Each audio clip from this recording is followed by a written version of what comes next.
الحمدللہ حمدً کثیرًا واسعًا مبارکًا فیہ وصلی اللہ وسلم علی نبینا محمد وعلی آلہ وصحبہ وسلم۔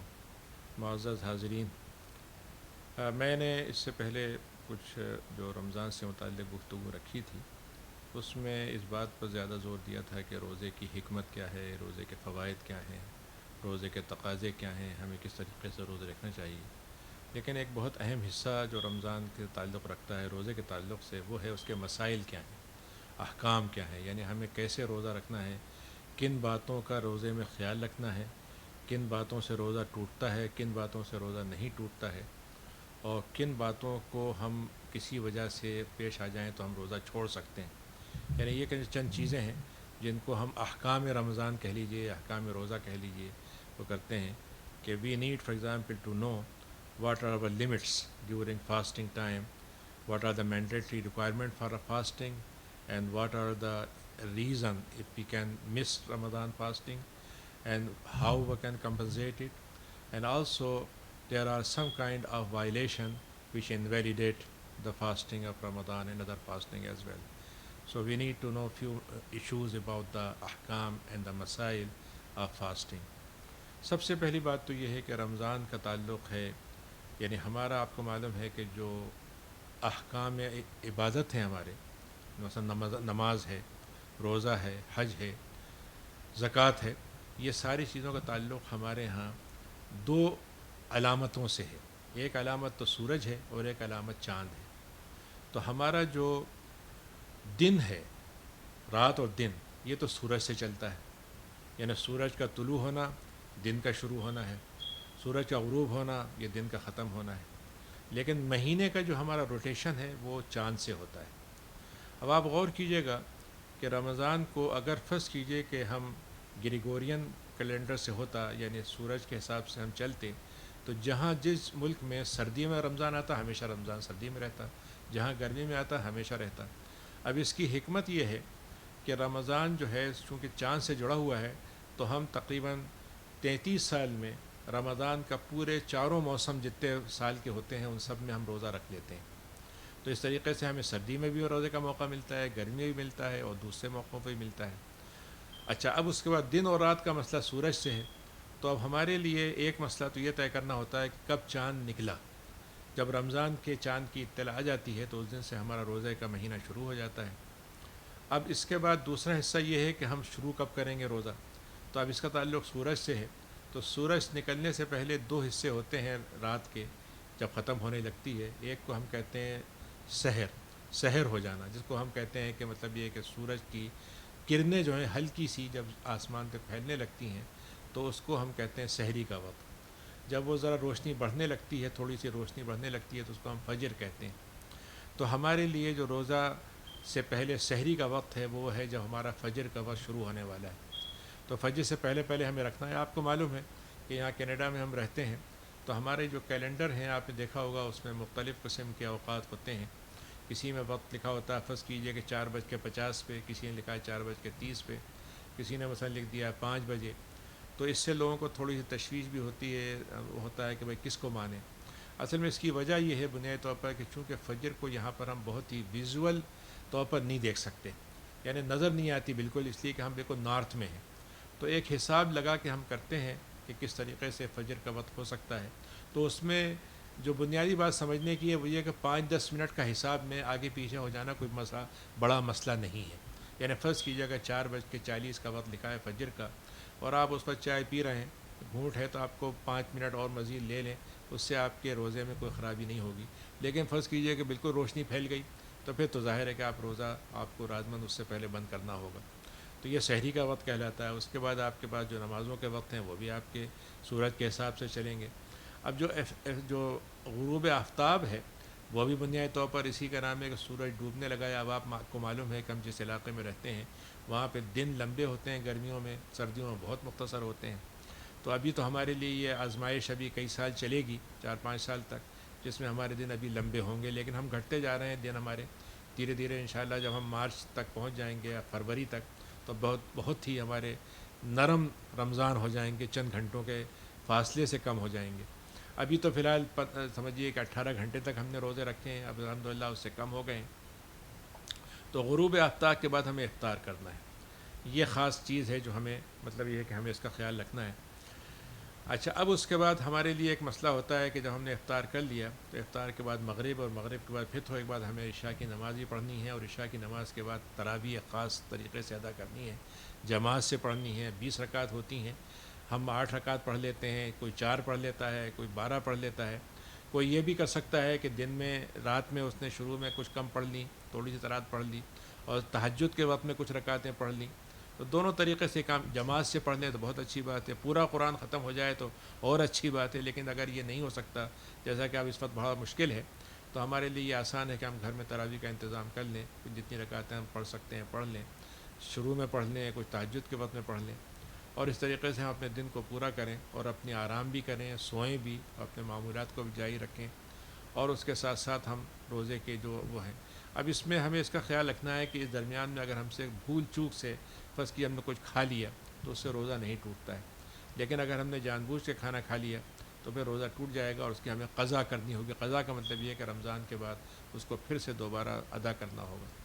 خواتین ہیں، ان کے ایام کا زمانہ ہے، پیریڈ ہے، تو اس میں وہ روزہ نہیں رکھیں گی، اس کو بعد میں اس کی قضا کریں گی. ایک آدمی سفر میں ہے، سفر میں جا رہا ہے تو روزہ چھوڑ سکتا ہے، رکھنا چاہے تو رکھ سکتا ہے، لیکن چھوڑنا چاہے تو چھوڑ بھی سکتا ہے. اس طریقے سے بیماری ہے، بیماری میں انسان روزہ چھوڑ سکتا ہے. بیماری کا مطلب یہ ہوتا ہے کہ ایسی بیماری جو روزہ رکھنے سے بڑھ جائے. مثلا کوئی آدمی ڈائبٹک ہے، فرض کیجیے کوئی آدمی کو السر کی بیماری ہے، یا کسی کو ایسے سر کا درد ہوتا ہے کہ ذرا سا بھی بھوکا رہتا ہے درد بڑھ جاتا ہے، اور ڈاکٹر یہ مشورہ دیتے ہیں کہ آپ بہت دیر تک بھوکے نہیں رہ سکتے، تو ایسے لوگ روزہ چھوڑ سکتے ہیں. اب روزہ بیماری کی وجہ سے چھوڑا ہے تو 2 طریقے اس کے ادا کرنے کے ہیں. ایک تو یہ کہ اس کی قضا کر لی جائے، لیکن اگر بیماری ہمیشہ کے لیے ہو، یعنی آگے بھی باقی رہے گی، تو پھر اس کا فدیہ ہے کہ ایک مسکین کا کھانا اس کی جگہ پر دے دیا جائے یا اس کی قیمت دے دی جائے. اس طریقے سے رمضان کی حالت میں میاں بیوی کے ساتھ آپس میں ایک دوسرے سے جو رشتہ ہے وہ اس وقت تک قائم، اس وقت نہیں ہوتا تک روزے کی حالت میں ہے، کیونکہ یہ پابندی ان کے اوپر رہے گی، تو اس لحاظ سے اس سے اپنے آپ کو دور رکھنا ہے. اور اس کے علاوہ رمضان میں اور چیزیں ہیں جو پابندی کی تو نہیں ہیں، لیکن اس سے احتیاط کرنی ہے کہ مثلا غیبت نہ کریں، مثلا جھوٹ بات نہ کہیں، مثلا لوگوں کو فحاشی اور گناہوں کی باتوں سے اپنے آپ کو دور رکھیں. اور یہ تو ہمیں ویسے بھی رکھنا چاہیے، یعنی اس کا تعلق روزے سے نہیں ہے، بلکہ یہ تو مسلمان کے معمولات میں ہونا چاہیے کہ وہ رمضان کے علاوہ بھی اس کی عادتیں انہی باتوں سے قائم ہوں کہ وہ پہلے بھی اچھا ہو اور بعد میں بھی اچھا رہے. لیکن رمضان میں اس کی اہمیت اور بڑھ جاتی ہے. پھر اس کے بعد اللہ تعالیٰ نے انسان کے اندر جو رمضان میں خوبیاں رکھی ہیں، وہ کمزوریاں اس کی ہو سکتی ہیں، لیکن اس میں اگر تلافی کی شکل ہو تو انسان کو ضرور کرنا چاہیے. اب اس کے بعد فرض کیجئے کہ روزہ میں کچھ چیزیں ایسی ہوتی ہیں جس کو ضروری نہیں کہ اس سے روزہ حرام ہو یا ٹوٹ جائے، بس یہ کہ احتیاط کرنا ہوتی ہے. مثلا فرض کیجئے کہ آج کل یہ سوال بہت ہوتا ہے کہ مثلا ٹوتھ پیسٹ کر سکتے ہیں کہ نہیں.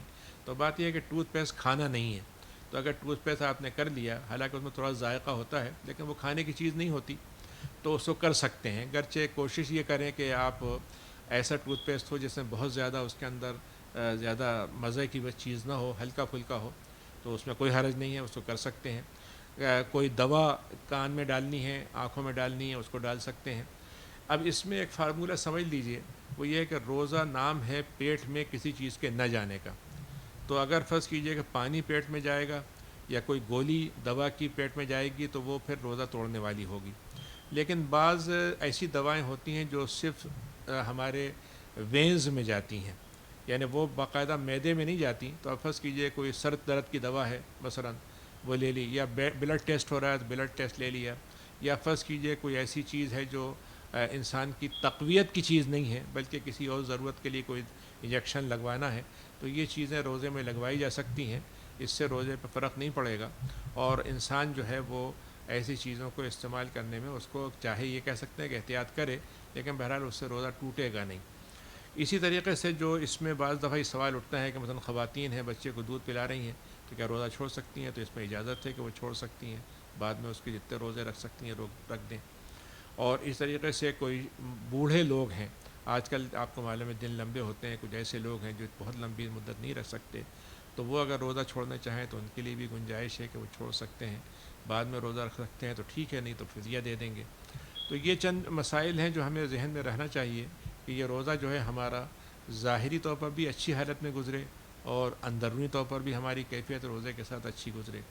اب اس میں مثلا فرض کیجئے کہ ایک انسان جب روزہ رکھ رہا ہے تو اس کی کوشش تو ہونی چاہیے کہ وہ قرآن مجید زیادہ پڑھے، سمجھے، ترجمے سے پڑھے، اور اس کے علاوہ اور اچھی معلومات کو حاصل کرے. لیکن یہ کہ دنیا کے جو کام وہ کر رہا ہے وہ بھی اس میں بھی عبادت ہوگی. یعنی ایسا نہیں ہے کہ صرف دین کی عبادت، کتابیں پڑھنے کا نام ہی عبادت ہے. آپ دنیا کے لیے جو بھی کام کر رہے ہیں، آپ ڈاکٹر ہیں ہمارے جو اس وقت خدمت میں لگے ہوئے ہیں، بہت بڑی خدمت کر رہے ہیں، وہ روزہ رکھ کے بھی یہ کام کر سکتے ہیں، تو روزہ بھی عبادت ہوگا اور ان کی وہ خدمت بھی عبادت ہوگی، اور ہو سکتا ہے کہ اللہ تعالیٰ ان کو اس کا اجر بہت زیادہ بڑھا کر دے.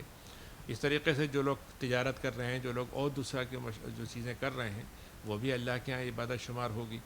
تو اس کے بعد پھر آپ جو روزے کی حالت میں کر سکتے ہیں وہ یہ ہے کہ اس کے ساتھ ساتھ کچھ مثلاً افطار کروا دیا. افطار نہیں کروا سکتے ہیں تو لوگوں کو وہاں پر ڈونیٹ کر دیا، ریلیف کے کام میں کچھ پیسے دے دیے. عام طور سے لوگ ہمارے یہاں زکوٰۃ رمضان میں دیتے ہیں، اس کا تعلق رمضان کا سے زکوٰۃ کا نہیں ہے، وہ تو سال سے ہے. لیکن چونکہ رمضان میں دینے سے ثواب زیادہ ملتا ہے تو لوگ اپنا سال ایڈجسٹ کر لیتے ہیں کہ زکوٰۃ اسی زمانے میں دیں گے. تو یہ بھی ایک اچھی چیز ہے. لیکن اس کے علاوہ بھی صدقات دینا، ڈونیشن دینا، مسجد کے اندر ڈونیشن دینا، مسجد کے علاوہ جو کام ہو رہے ہیں اس میں دینا، یہ بھی رمضان کے ساتھ شامل ہو جائے گا. اس میں ایک چیز جو سمجھ لینا چاہیے وہ یہ ہے کہ جیسے ہمارے یہاں لوگ سفر کرتے ہیں، ابھی تو فی الحال سفر ہی بند ہے. آپ کا تو مجھے نہیں معلوم کہ کیا حالات ہوں گے، رمضان میں سفر کھلے گا کہ نہیں کھلے گا. لیکن ایک سوال ہوتا ہے کہ فرض کیجئے کہ میں یہاں سے پاکستان یا انڈیا جا رہا ہوں، تو رمضان کی کیسے میں رمضان میں روزہ رکھوں؟ چھوڑنے کا ہے تو چھوڑ دیجئے. لیکن اگر رکھ لیا ہے تو جیسے ہی آپ سفر کریں گے اور راستے میں بھی آپ کو اندھیرا ہو گیا تو وہاں بھی افطار کر لیں گے، آپ کا روزہ جلدی کھل جائے گا. لیکن جب آپ واپس آئیں گے تو میرا مشورہ یہ ہوتا ہے کہ وہاں سے چلتے ہوئے روزہ نہ رکھیں، کیونکہ یہاں پر آپ کا رمضان 10 گھنٹے کا سفر، 12 گھنٹے کا سفر اور 10 گھنٹے کا ٹائم ڈفرینس، اور اس کے بعد اور تقریباً 20، 22، 24 گھنٹے کا روزہ ہو جائے گا. تو بہت لمبا روزہ ہوگا، تو اس لیے بہتر یہ ہے کہ روزہ نہ رکھیں. لیکن اگر آپ نے رکھا ہے تو آپ کو بہرحال افطار یہیں آ کے کرنا ہوگا. یعنی یہ نہیں ہے کہ آپ نے وہاں سے شروع کیا ہے تو وہاں کا ٹائم دیکھ کے افطار کر لیں. تو شروع کرنے کا ٹائم تو وہاں سے ہوگا جہاں سے آپ نے اپنا سفر شروع کیا، اور ختم کرنے کا ٹائم وہ ہوگا جہاں پر آپ پہنچ گئے ہیں. تو اس لحاظ سے یعنی سفر کی حالت میں بہتر یہ ہے کہ روزہ چھوڑ دیا جائے. اچھا ویسے ہی فرض کی آپ یہاں پہنچی، یہاں سے سفر آپ نے شروع کیا تو یہاں پہ 29 کا مہینہ تھا، پاکستان آپ پہنچی تو وہاں 30 کا مہینہ، تب کیا کریں گے؟ تو آپ کا یہ ہے کہ دو قاعدے اس میں سمجھ لیجئے. ایک تو یہ کہ 28 روزے نہیں ہوں گے اور 31 روزے نہیں ہوں گے. تو فرض کیجئے آپ وہاں پہنچیں، آپ پہنچے اور معلوم وہاں پر جو روزہ اگلا تھا وہ آپ کے حساب سے 31واں ہو رہا تھا، تو آپ روزہ نہیں رکھیں گے. لیکن آپ یہ کریں گے کہ ایک دن کا انتظار کر کے اگلے دن ان کے ساتھ عید پڑھ لیں گے. تو آپ کی عید ہوگی ان کے ایک دن کے بعد، لیکن آپ کے حساب سے روزے 30 ہوں گے. 30 کے بعد آپ روزہ نہیں رکھیں گے. ہاں 28 روزے ہو گئے تو آپ نے عید کر لی ان کے ساتھ، لیکن ایک روزہ بعد میں قضا کریں گے. تو یہ وہ آج کل کے جو کہ ہماری انٹرنیشنل سفر بڑھ گئے ہیں تو یہ مسائل اس کے ساتھ پیش آتے ہیں. تو ان چیزوں کو ہم سامنے رکھ کے عبادت کریں گے تو انشاءاللہ یہ روزہ جو ہے ہمارے لیے خیر و برکت کا ذریعہ بنے گا، اور ہماری روح کو بھی اس سے تقویت ملے گی، جسم کو بھی تازگی ملے گی، اور ہمارے دل و دماغ کے اندر صفائی ستھرائی پیدا ہوگی. اور سب سے بڑی بات یہ ہے کہ ہمارے اندر ایک انسانیت سے محبت کا رشتہ، سوسائٹی سے محبت کا رشتہ، دوسروں سے مدد کا رشتہ، اور دوسروں کے غم کو اور بھوک کو محسوس کرنے کا رشتہ ہمارا پیدا ہوگا. اور یہی وہ چیز ہے جو اللہ تعالیٰ ہم سے یہ رمضان کے اندر یہ احکام پہ عمل کرا کے چاہتا ہے کہ ہم اپنے اللہ کو بھی خوش کریں، اپنی بندگی کو مضبوط کریں، اور بندوں کے ساتھ اپنے رشتے کو اچھے انداز میں قائم کریں. آخر دعوانا الحمدللہ رب العالمین.